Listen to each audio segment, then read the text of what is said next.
MC Vitor, tô aqui de novo, ó. Eu cheguei no Morrão, eu cheguei no São Cristóvão.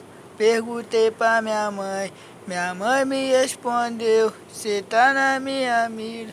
Tu nunca passou fome porque agora escolhe a vida bandida, adrenalina. Ô mãe, vou te explicar, deixa eu guardar minha pistola. E desde os tempos atrás que minha mente vira em bola, que hoje eu tô no crime. Não é culpa da senhora, ou da senhora, ou da senhora. Eu nasci no mundo louco, onde o bagulho é doido. O mundo que nós vive morre uma de ouro.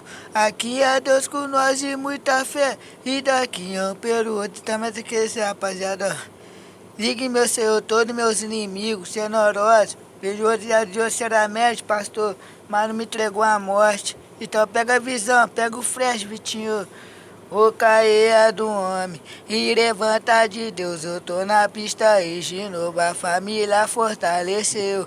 Eu estava na minha base, eu estava tranquilão. No mandado ele brotou com um mandado de prisão.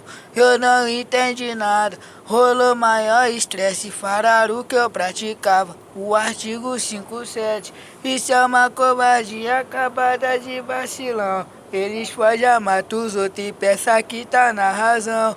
Foi a obra do inimigo querendo me derrubar, mas Jesus está comigo pra sempre me levantar.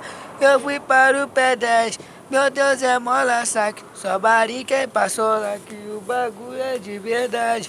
Levei puma pra frente, foi lá para o PC. Encontrei vários amigos que é só de fortalecer. Tá tranquilo, porque o mundo gira.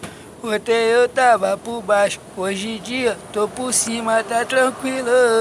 Essa é a nossa vida.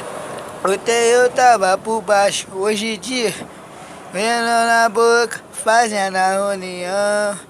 Postando no que vai puxar coisa.